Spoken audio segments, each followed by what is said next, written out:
People, DG, I'm back again.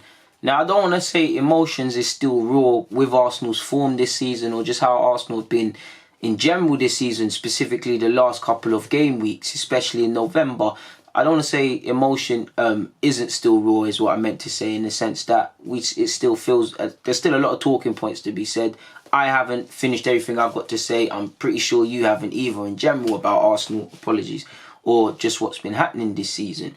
But I'm sure a lot of you, like myself, are at the point where, obviously, with the international break, time hasn't necessarily been a healer, but it's been a saving grace. It is what it is. We're at that final stage of acceptance with our final results, acceptance with our recent defeat, and just acceptance with the prospect of our Champions League thing is probably over right now, people. It's over, because for me, it's just as much I don't see anything to be confident with Emery in, but I don't see the players and him reacting. I don't see the temperament needed to see other teams play before you and know you need to win, to see the ability to see out leads and everything that goes into game management.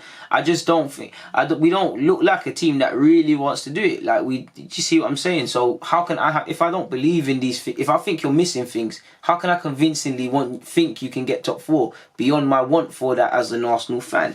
But what if sentiment does change, people? What if, like, the mood right now is all Emery out and Emery this and that. These inconsistencies have been here. We know if, and I'm not saying it should or we will, but if we go on a winning run, then you see, in the same way the Kroenke out things have kind of silenced and being vocal on that element of the club, did these things quiet away? Do people get off Emery's back? Because as much as I do think a lot of these things I've just said are valid, football's a fickle business, people. There's a time and a place. If we were on a 22 unbeaten run, I very much doubt the majority of Arsenal fans would be scrutinising Emery to the amount of which they currently are. That's a fact, because we had some good games in the first season, but these same things were there, and it's only when it's not going right that people want to sit down and speak about them.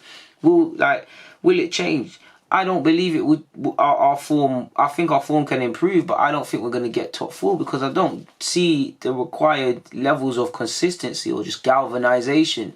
The players should be relishing this December period in that nobody gives them a chance, but they should be, between them 26 man, they should be relishing Man City at home, this game away, and all of these things, all the tabloids not giving you a chance. You should use that to fuel you. I always say, people, when you're pushed into a corner, you have two choices: you fight back or you curl into a ball. And we seem to be curling into a ball. I genuinely, and it pains me to say, I'm not disrespecting these players, but I genuinely believe, people, they're looking at Norwich away, Brighton at home, West Ham away, Man City at home, Everton away, Bournemouth away, and finally Chelsea at home to end the year. I think they're looking at that with fear. Now, when they look at some of the clubs, no disrespect, we can all sit here and say they might be winnable games. If you say they're winnable, because how Arsenal have been playing at home and definitely away, doesn't suggest so.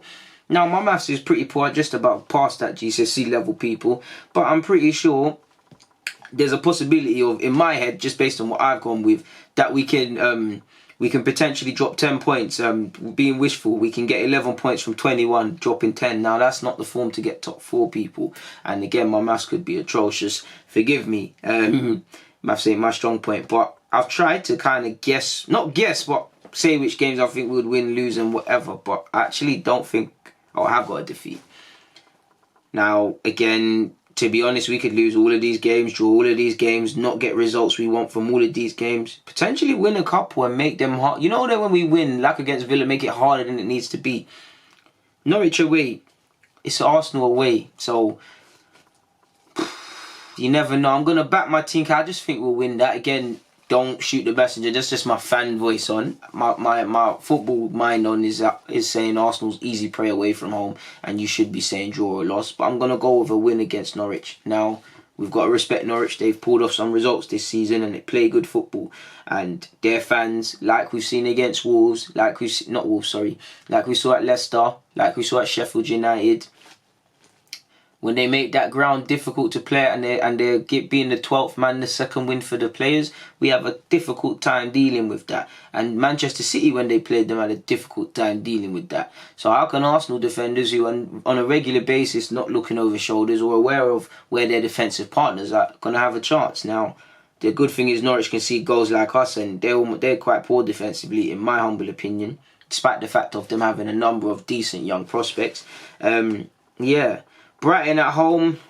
I mean, I'm paying my money and going to that game, so I'm going to say W just because I can't not get a W. West Ham, I've gone with a draw. We lost there last season. It's a Monday night. West Ham fans, I know it's not Upton Park, but they'll be up for it. I want to win. I hope the club prove me wrong, but I don't have confidence in that one there, people. So I'm going to go with a draw.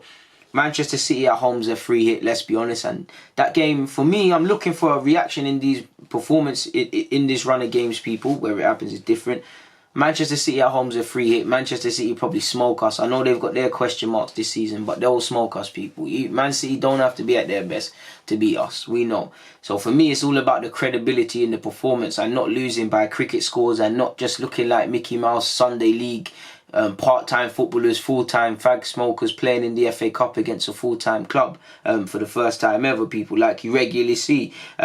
So there's got to be credibility in that performance, people. If we lose, we lose, but we can't be losing 10-0 and 9-0 and all of these mad ones there.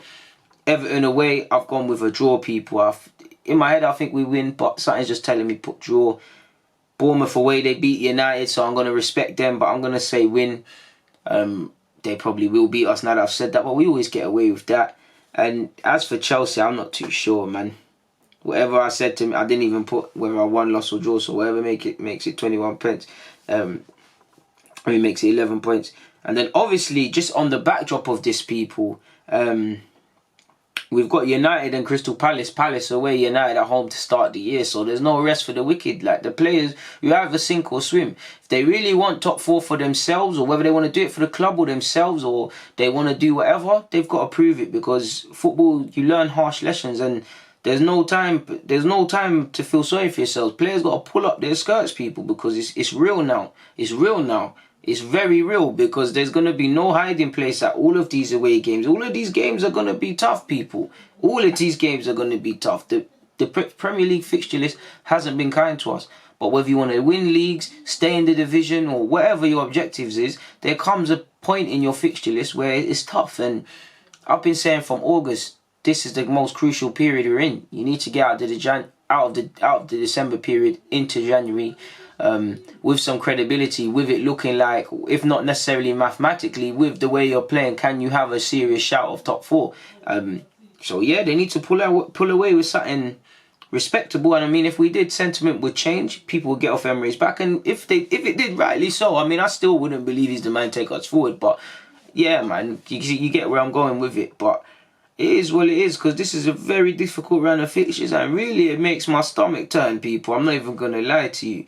Whether the club will sack Emery generally remains to be seen, because from a club's point of view, someone raised a great point, in that Emery's contract, I swear, I don't know how much it is to exit it early, but we've heard 6 million. Now, from a fan's point of view, it's good saying, go and look for another manager, or go and secure Allegri to start next season and give it Lundberg for this year. That's the football logic, that's the fan logic. But from a business point of view, if you're going to write off the season and you're going to pay out Emery his 6 mil and you're going to lose out on 45 because you didn't get UCL football, people, that's putting it into the 50 odd millions now. And you're still not getting Champions League. Would it make much difference to clip Emery now and pay him that, or run him at the end of the season where it might be less, or have a little hope that he turns it around? Because if you've accepted that you're not going to get Champions League football anyways. Do you get it? Do you get it, people? Someone raised that point, and again, it gave me a lot to think about. But we'll see what happens, man. Obviously, I'm an Arsenal fan first and foremost. I would love Emery to turn it around. I'd love the boys to turn it around. I want to get top four. I want to stop spending money on Sky Sports and things and watching us lose. I want to stop spending money physically in the ground and watching the game, seeing us lose. So yeah, man, I want to see us win. I want to see us turn it around. And I know a lot of Arsenal fans, I've seen a couple of Arsenal fans actually want us to lose games because they want Emery gone. Listen, you support your thing. I get the logic behind it, but for me, I can't rock with none of that. But everyone's entitled to support or say whatever they want, whether I agree with it or not. But On that note though, people, there's nothing more to really harp on about. Let's just see if they turn it around. I say a lot of this. We've got Southampton on the weekend. We've got Southampton on Saturday. I'm going to be at the game. Hopefully we do our thing. We know Southampton's form's been inconsistent, to be kind to them. They lost 9-0 this season. But we know they'll probably turn into a prime Barcelona side at 3 p.m. Saturday the 23rd of November. We'll see what happens, people. But on that note, people, Deluded, I'm out. Comment, subscribe, and do the rest. Check out my socials. Check out my playlist. Check out my Deluded podcast. Link is in the description. Yeah, man, content for days. As usual, thank you for your consistent support, people. It means the world. Deluded, I'm out.